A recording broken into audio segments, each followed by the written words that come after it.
Hi friends, நான் உங்கள் நண்பன் குட்டி. அழகு குழந்தைகளுக்கு தயிர் சாதம் வீடியோவை தொடர்ந்து பாருங்கள், ரொம்பவும் பிடிக்கும். அவ்வளோ ஈஸியாக அவ்வளோ உங்களுக்கு செய்முறை நான் சொல்லி கொடுக்குறேன். இந்த மாதிரி செய்முறையில் நீங்கள் செஞ்சால் தயிர் சாதம் சூப்பராக இருக்கும். இப்போது இந்த தயிர் சாதத்துக்கு பச்சை அரிசி எடுத்துக்கிறோம். இந்த அரிசி பழைய பொன்னி பச்சை அரிசி, அதாவது நீங்கள் பச்சை அரிசிலே புது பச்சை அரிசி செஞ்சிங்கன்னா நல்ல வெள்ளையாக இருக்கும். அப்புறம் உங்களுக்கு சீக்கிரம் குழஞ்சிடும். இந்த அரிசி குழைய கொஞ்சம் லேட்டாகும், ஆனால் நமக்கு நல்ல ஒரு ருசி கிடைக்கும். இப்போது இதுக்கு என்னென்ன தேவைன்னு நம்ம பார்க்கலாம். இஞ்சி தோலை எடுத்து இந்த மாதிரி கட்டமாக எடுத்து வச்சுக்கிங்க. இது வெட்டுற பக்குவத்தை நான் பின்னாடி காமிக்கிறேன். அப்புறம் கேரட்டு இந்த மாதிரி சைஸில் ரவுண்டாக கட் பண்ணி வச்சுக்கிங்க. இதுவும் வெட்டுற பக்குவத்தை நான் கடைசியாக காட்டுறேன். அதுக்கடுத்து மாங்காய் கண்டிப்பாக தயிர் சாதத்துக்கு சேர்த்துக்கிங்க. சாப்பிடவும் சூப்பராக இருக்கும். அதோடைய புளிப்பும் இந்த தயிர் சாதத்தோட புளிப்பும் சேர்ந்து நமக்கு நல்ல ஒரு சுவை கொடுக்கும். அது வெட்டுறதை நமக்கு கடைசியாக காமிக்கிறேன். அப்புறம் பச்சை மிளகா நல்லா வடக்கி வெட்டுற மாதிரி ஸ்லைஸாக வெட்டிக்கணும். இது வெட்டுறதும் நான் இங்கே அடுத்து காமிக்கிறேன்.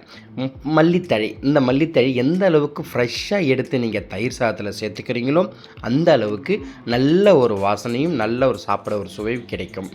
இப்போது அந்த இஞ்சி நான் காமிச்சேன் இல்லையா, அந்த இஞ்சியை நம்ம பொங்கலுக்கு சேர்ப்போம் இல்லையா, அதே மாதிரி கொத்து போட்டு கட்டமாக சின்னதாக ஸ்கொயராக நீங்கள் வெட்டி எடுத்துக்கணும்.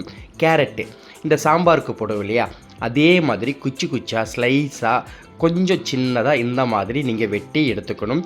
சேர்த்திங்கன்னா உங்களுக்கு கலர் மாறிடும். அப்படி நீங்கள் செத்திட்டு தயிர் சாதத்தில் கேரட்டு சேர்க்குற மாதிரியாக இருந்தால் தண்ணியில் ஒரு முறை அலசிட்டு சேர்த்துக்குங்க. அப்புறம் மாங்காய் அதேமாரி ஊறுகாய்க்கு விட்டோம்லே அதேமாரி நல்ல ஸ்கொயராக சின்னதாக அழகாக வெட்டி அந்த தயிர் சாதத்தில் அப்படியே கடைசியாக தூவி சாப்பிட்டா ஐயோ போங்க. வீடியோவை தொடர்ந்து பாருங்கள். இதுக்கப்புறம் பச்சை மிளகாய், அந்த பச்சை மிளகாய் நமக்கு வடக்கி வெட்டுற மாதிரி அப்படியே ரவுண்டாக ஸ்லைஸாக அதிகமாக சேர்க்கக்கூடாது. ஏன்னா நமக்கு குழந்தைங்க சாப்பிட போகிறாங்க. அதுதான் இந்த காரம் அந்த புளிப்பு கரெக்டாக செஞ்சால் தான் நம்ம குழந்தைங்க நல்லா திருப்தியாக சாப்பிடுவாங்க. வீடியோவை தொடர்ந்து பாருங்கள்.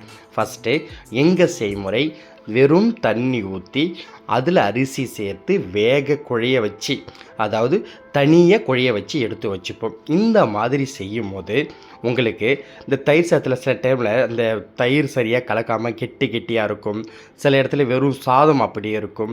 இந்த மாதிரி பிரச்சனை இது போல் செய்யும் போது வராது. இங்கே நான் மினரல் வாட்டரில் தான் இந்த சாதத்தை குழைக்க போகிறேன். தண்ணி ஊற்றுறது பாருங்களேன், இந்த மினரல் கேனை நம்ம அப்படியே சுற்றி விட்டு தூக்கி ஊற்றினா நம்மளுக்கு சொவுண்டு தண்ணி ரொம்ப வேகமாக ஊற்றும்.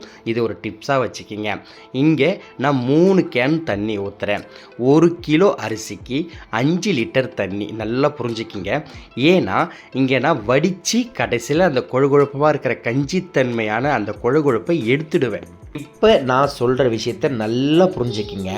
உங்களுக்கு தயிர் சாதம் தம்மு மாதிரி வேணும்னா 1 கிலோ அரிசிக்கு 3 லிட்டர் தண்ணி. இதே தயிர் சாதம் கொஞ்சம் தலைன்னு வேணும்னா 1 கிலோ அரிசிக்கு 4 லிட்டர் தண்ணி. நான் செய்கிற செய்முறை 1 கிலோ அரிசிக்கு 5 லிட்டர் தண்ணி. அது நான் என்ன செய்கிறேன்னு வீடியோ முழுவதும் பாருங்கள். இந்த மாதிரி செய்யும் போது தயிர் சாதம் ரொம்ப நைஸாக சாஃப்டாக நமக்கு சாப்பிட நல்ல பக்குவத்தில் கிடைக்கும். இப்போது இதுக்கு தேவையான எண்ணெய், கடுகு, உடைத்த பத்தை உளுந்து, காய்ந்த குண்டு மிளகாய். இப்போது இதெல்லாம் உங்களுக்கு அளவு எல்லாம் நான் டிஸ்பிளேயில் கொடுத்தரேன், நீங்கள் பார்த்து அப்படியே நோட் பண்ணிக்கிங்க. உப்பு நான் எப்பவுமே என் வீடியோவில் முன்னாடி நமக்கு என்ன தேவை, அது என்ன செய்யணும், அதை எப்படி பதப்படுத்தணும், அதை நம்ம எப்படி எந்த இடத்துல யூஸ் பண்ணணும். ஏன்னா வளர்ந்து வரும் மாஸ்டர் உங்களுக்கு புரியணும். நான் ஒரு வீடியோ போட்டாலும் உங்களுக்கு நல்லா புரியணும், நீங்கள் தெரிஞ்சுக்கணும், நல்லா செய்யணும்ன்ற ஒரே காரணத்துக்காக தான். இப்போ பெருங்காயத்தூள் பார்க்குறோம். பெருங்காயத்தூள் தயிர் சாதத்துக்கு சேர்த்துக்கிங்க, ரொம்ப நல்லது. இந்த பெருங்காயத்தூள் நீங்கள் எங்கே சேர்க்கணுன்றது தான் ரொம்ப முக்கியம். வீடியோவை கண்டிப்பாக தொடர்ந்து பாருங்கள். அதுக்கப்புறம் நம்ம தயிர் சாதத்துக்கு முக்கியமாக அதிக சுவை கொடுக்கறது பால். இந்த பாலை முன்னாடி நல்லா காய்ச்சணும், அதாவது சுண்ட காய்ச்சக்கூடாது. நல்லா நமக்கு இந்த டீ போகிற பக்கத்துக்கு கொதிச்சாலே போதும். முன்னாடி பாலை நல்லா சுட வச்சு ஆற வச்சிடுங்க.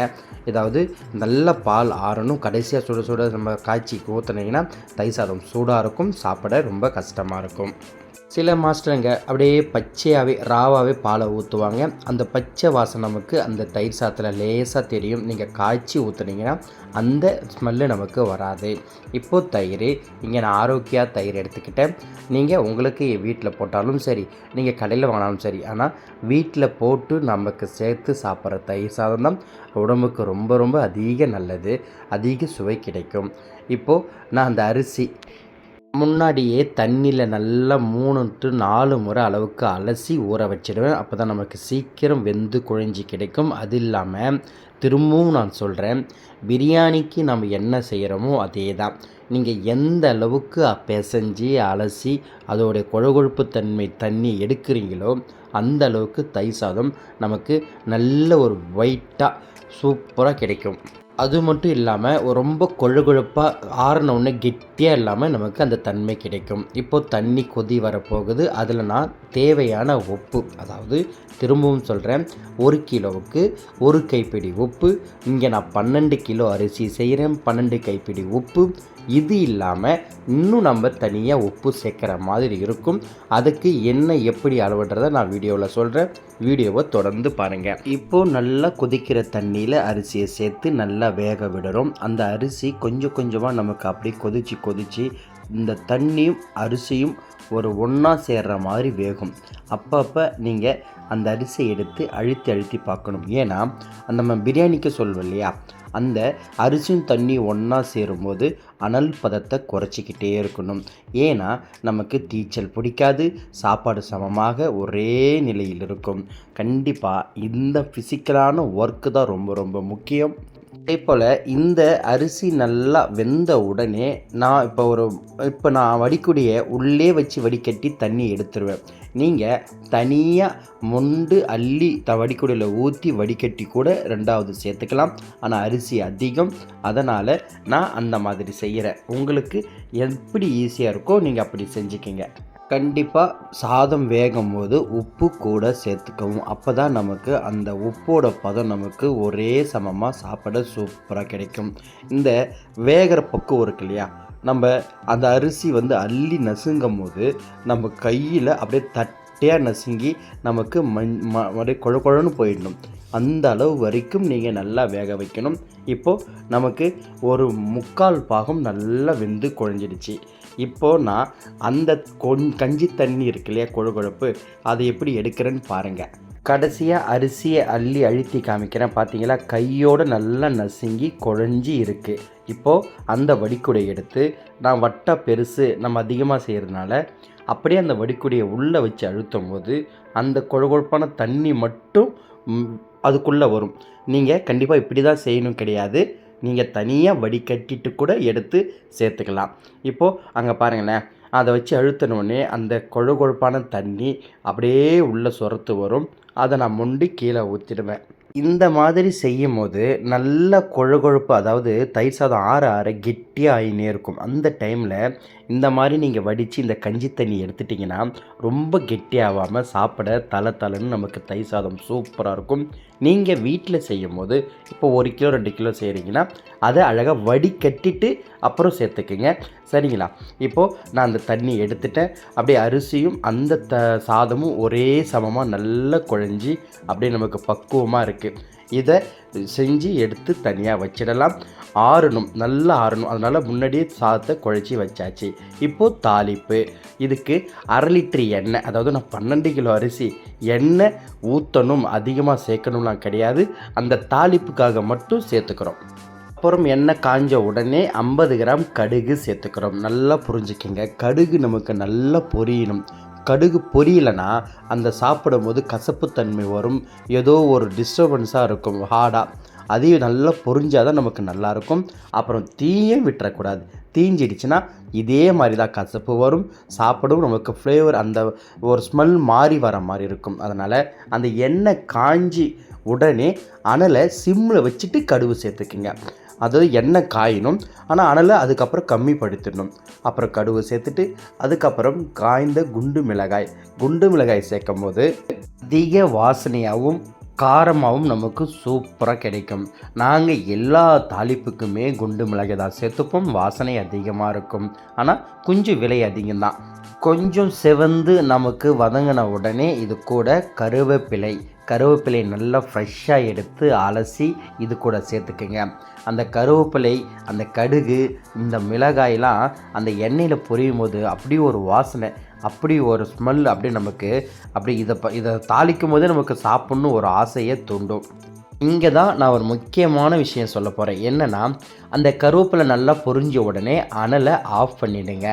ஆஃப் பண்ணிவிட்டு எல்லாருமே தயிர் சாதத்துக்கு அந்த இஞ்சியும் பச்சை மிளகாயும் பச்சையாக மேலே போட்டு கிளறுவாங்க, நல்லாயிருக்கும். ஆனால் இங்கே குழந்தைங்க சாப்பிட போகிறாங்க. அதனால் இந்த பச்சை மிளகாய் இஞ்சியும் அந்த அனலை நிறுத்திட்ட பிறகு இதில் சேர்த்து வதக்கினீங்கன்னா அந்த பச்சை ஸ்மெல் இல்லாமல், அதிகம் காரம் இல்லாமல் நமக்கு நல்ல ஒரு வாசனையாக கிடைக்கும். அதாவது எண்ணெயில் வேகக்கூடாது, அடுப்பை நிறுத்திட்டு அந்த இஞ்சியும் பச்சை மிளகாயும் சேர்த்துக்குங்க. இப்போது இது கூடவே நம்ம இந்த பெருங்காயத்தூளை சேர்த்துக்கணும். இந்த பெருங்காயத்தூளை பற்றி நல்லா சொல்ல போகிறோம், புரிஞ்சுக்கிங்க. இந்த பெருங்காயத்தூள் நம்ம தயிர் சாதத்துக்கு மேலேயும் தூவி கிளறி சாப்பிட்லாம். ஆனால் இந்த வாசனை ரொம்ப அதிகமாக இருக்கும், நமக்கு அந்த சாதத்து கூட ஒரு தனி ஒரு ஸ்மெல்லாக தெரியும். இப்போது இது கூட நீங்கள் கொஞ்சம் அந்த சேர்த்து நீங்கள் வதங்கிட்டு நீங்கள் சேர்க்கும் போது அதோட ஸ்மெல் அதிகமாக தெரியாது. எங்குமே எப்போவுமே பெருங்காயத்தூள் அதிக சூடில் சேர்க்காதீங்க, சரிங்களா? நமக்கு லேசாக கசப்புத்தன்மை வரும். இப்போது நம்ம அந்த குழைச்சி வச்சுருந்த அந்த சாதத்தை கிளறுறோம் பாருங்களேன், அப்படியே அந்த நான் நிறைய இடத்துல பார்த்துருக்கேன், தயிர் சாதம் கொஞ்சம் கெட்டி கெட்டியாக அப்படி உருண்டை உருண்டையாக இருக்கும், சில இடத்துல தயிரே சேராமல் இருக்கும். இந்த மாதிரி நீங்கள் தனியாக சாதத்தை வேக வச்சு குழைச்சி அதை ஆற வச்சு இந்த மாதிரி கிளறினீங்கன்னா நம்ம எது சேர்த்தாலும் நல்லா கலந்து சமமாக கலந்து நமக்கு சாப்பிட நல்ல டேஸ்ட்டாக இருக்கும். இப்போது ஸ்டெப் பை ஸ்டெப்பாக சொல்கிறேன் பாருங்கள். சாதம் நமக்கு ஆறிடுச்சு, அதுக்கப்புறம் நம்ம ஃபஸ்ட்டு காய்ச்சினிலேயே பால், அந்த பாலை சேர்த்து ஃபுல்லாக ஒரு தடவை கிளறணும். அப்படி கிளறும் போது இங்கேயே நமக்கு நல்ல தலைன்னு அப்படியே தயிர் சாதம் நல்ல ஒரு பக்குவம் கிடைச்சிடும். பாலை சேர்த்து நல்லா கிளறி விட்டுட்டு ஆற வச்சிடணும். அப்படியே கிளறி இந்த சாதத்தை நான் அள்ளி அப்படியே கொட்டி காமிக்கிறேன் பாருங்களேன். அப்படியே அந்த கரண்டியில் அந்த ஒட்டாமல் நமக்கு அந்த பால் கலந்த உடனே சாப்பிட்ற பக்குவம் சூப்பராக கிடைச்சிடும். அப்புறம் நாம் போட்ட அந்த தாளிப்பு சேர்க்கும் போது வீடியோ எடுக்க முடியல, அந்த தாளிப்பை ஃபுல்லாக மேலே தூவி திரும்பவும் நம்ம நல்லா கிளறணும். அந்த தாளிப்பும் சாதமும் நல்லா சமமாகும். இப்போ கிளற அந்த சாதம் நம்மளுக்கு குழஞ்சிக்கிட்டே இருக்கும். அப்புறம் கேரட்டு, நான் சொன்னாலே ஆரம்பத்தில் கேரட்டு அந்த மாதிரி குச்சியாக வெட்டி மேலே அப்படியே தூவி சாதத்து கூட கிளறணும்.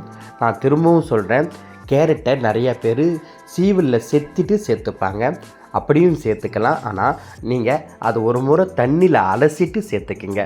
ஏன்னா எந்த அளவுக்கு தயிர் சாதம் வெள்ளையாக இருக்கோ அந்தளவுக்கு நமக்கு சாப்பிட பிடிக்கும். அப்புறம் மாங்காய், அந்த மாங்காவை அதுக்கு மேலே அப்படியே ஃபுல்லாக தூவிட்டு கொஞ்சமாக, அதாவது மாங்காயை கொஞ்சம் சின்ன சைஸாக வெட்டிக்கிங்க, ரொம்ப பெருசாக வெட்ட வேணாம். அதுக்கப்புறம் மல்லித்தழையை நல்லா பொடியாக வெட்டி தண்ணியில் அலசி தண்ணியே இல்லாமல் அப்படியே ஃபுல்லாக மேலே நமக்கு தூவிட்டு இதுக்கப்புறம் நம்ம எல்லாத்தையும் ஒன்றா அப்படியே கிளறும் போது நமக்கு அப்போ பார்க்கும்போது நமக்கு அப்படியே சாப்பிட்ணும் ரொம்ப ஆசையாக இருக்கும். நல்ல கலர்ஃபுல்லாக கேரட்டு, நமக்கு அந்த இஞ்சி, பச்சை மிளகாய், தாளிப்பு, மாங்காய் எல்லாமே இந்த மாதிரி தயிர் சாதத்தில் சேர்த்து சாப்பிட்டா நமக்கு ரொம்ப பிடிக்கும். கடைசியாக பாருங்கள், பட்டர், வெண்ணெய். இந்த வெண்ணெயை நமக்கு ஒரு 1/2 கிலோ தான் இங்கே சேர்த்துக்கிறோம். ஏன் தயிர் சாதத்து கூட வெண்ணெய் சேர்க்கணும்னா நமக்கு அந்த தயிர் சாதம் நல்லா வழவழப்பாக சாப்பிட நல்லா ஃப்ளேவராக சூப்பராக இருக்கும். உங்கள் சாய்ஸ் தான், நீங்கள் சேர்த்து தான் சாப்பிட்ணும் கிடையாது, ஆனால் சேர்த்துக்கினா ரொம்ப நல்லாயிருக்கும்.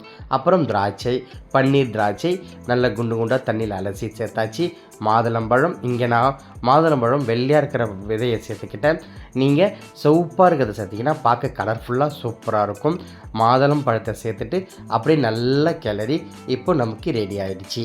இந்த சாதத்தை ஒரு சின்ன பாத்திரத்தில் மாற்றி இப்போ அழகு குழந்தைகள் இருக்கிறாங்க இல்லையா, அவங்க சாப்பிட போகிறாங்க. நீங்கள் அதையும் பாருங்கள். கண்டிப்பாக இந்த செய்முறையில் நீங்கள் இந்த மாதிரி தயிர் சாதம் செஞ்சு சாப்பிட்டா ஒரு முறை சாப்பிட்டாலும் அவ்வளோ ஒரு பக்குவமாக ருசியாக நமக்கு சாப்பிட நல்ல ஒரு இன்ட்ரெஸ்டாக இருக்கும். கடைசியில் பாருங்களேன், அந்த வட்டாவை காமிக்கிறேன், தீச்சிலே பிடிக்காமல் எவ்வளோ சூப்பராக நமக்கு குழஞ்சி கிடச்சிருக்கு பாருங்கள். இந்த சம்மர் லீவில் எல்லா சர்ச்சிலையும் FGVBS அப்படின்னு சொல்லிட்டு பசங்களுக்காக ஒரு வாரம் கிளாஸ் மாதிரி நடத்தி அவங்களுக்கு சில விஷயத்த சொல்லி அதுக்கப்புறம் மதியத்தில் ஒரு சின்னதாக சாப்பாடு கொடுத்து அனுப்புவாங்க. இங்கே ஒரு நாளைக்கு ஒரு சாப்பாடு. இன்றைக்கி தயிர் சாதம் என் கையால் செஞ்சு அது கூட நமக்கு நல்ல ஒரு உருளைக்கிழங்கு, இந்த உருளைக்கிழங்கு வீடியோ அடுத்து உங்களுக்கு வருது, அதையும் பாருங்கள். ஒரு தயிர் சாதத்துக்கு உருளைக்கிழங்கு வறுவல் எப்படி செய்யலாம் அப்படின்னு சூப்பராக நான் காமிச்சிருக்கேன். குழந்தைங்க சாப்பிட போகிறாங்க, வீடியோவை தொடர்ந்து பாருங்கள். அழகு குட்டி செல்லம் உன்னை அள்ளி தூக்கும் போது உன் பிஞ்சு விரல்கள் மோதி நான் நெஞ்சம் உடைந்து போனேன். இந்த குழந்தைகள் சாப்பிட்றத பார்க்குறதுக்கு அவ்வளோ சந்தோஷமாக இருக்குது. அதுவும் இந்த வெயிலில் மதிய வேலையில் இந்த தயிர் சாதம் நல்ல அப்படியே, அதாவது ரொம்ப சுட சுட இல்லாமல் ரொம்ப ஆறி போகாமல் வெதுன்னு சாப்பிடும்போது எல்லா குழந்தைகளும் நல்லா சூப்பராக சாப்பிட்டாங்க. எனக்கு பார்க்கவே ரொம்ப பிடிச்சிருந்துச்சு. எல்லார்கிட்டையும் கேட்டேன், ரொம்ப நல்லாயிருக்கு, சாப்பாடு சூப்பராக இருக்குது அப்படின்னு சொன்னாங்க. உனக்கு தெரிந்த மொழியிலே எனக்கு பேச தெரியல, எனக்கு இங்கே நம்ம சமையல் செஞ்ச இடம் கடலூர் ஓட்டி. அங்கே ஒரு சர்ச்சில் செஞ்சோம். அந்த ஆர்டர் கொடுத்த அந்த ஐயாவுக்கு ரொம்ப நன்றியை நான் தெரிவித்துக் கொள்கிறேன். நான் ஆரம்ப காலகட்டத்தில் சமையல் கற்றுக்கும் போது ரொம்ப கஷ்டப்பட்டேன். யாரும் சொல்லி கொடுக்கல. அப்புறம் கஷ்டப்பட்டு கற்றுக்கிட்டு செய்ய ஆரம்பிக்கிற சந்தோஷத்தை விட இப்போது இந்த யூடியூப் சேனல் ஆரம்பித்து இந்த வீடியோலாம் நான் போடும்போது நான் செய்கிற தொழில் எனக்கு அவ்வளோ சந்தோஷத்தை தருகிறது. ஏன்னா குழந்தைகளுக்கு, முதியோர்களுக்கு, தெய்வ குழந்தைகளுக்கு இந்த மாதிரிலாம் நான் செஞ்சு வீடியோ எடுத்து போடும்போது எனக்கு அதிக சந்தோஷம் கிடைக்கிறது. புதுசாக பார்க்கும் வியூவர்ஸ் என் சேனல் வீடியோ பாருங்கள், உங்களுக்கு ரொம்ப பிடிக்கும். ரொம்ப பொறுமையாக, தெளிவாக, எளிமையாக, ஈஸியாக உங்களுக்கு நான் சொல்லி கொடுத்துட்ருக்கேன். பிரியாணி ஸ்பெஷலாக செஞ்சிட்ருக்கேன். கூட நான் எல்லா சைவ ஐட்டமும் செய்வேன். ஏன்னா நீங்கள் வளர்ந்து வரும் மாஸ்டர் என் வீடியோ பார்க்கும்போது புரிஞ்சிக்கணும், தெரிஞ்சுக்கணும், கற்றுக்கணும். நீங்கள் ஒரு வாழ்க்கையில் ஒரு பெரிய ஒரு ஆளாக வரணும். சரிங்களா? என் வீடியோ பிடிச்சிருந்தால் லைக் பண்ணுங்கள், ஷேர் பண்ணுங்கள், கமெண்ட் பண்ணுங்கள். கண்டிப்பாக ஷேர் பண்ணுங்கள். நன்றி. அப்புறம் ஒரு முக்கியமான விஷயம், இந்த வீடியோவில் நான் தயிர் சேர்ப்பதை வீடியோ காமிக்கவில்லை. எத்தனை லிட்டர் தயிர் சேர்த்தேன் என்றும் சொல்லவில்லை.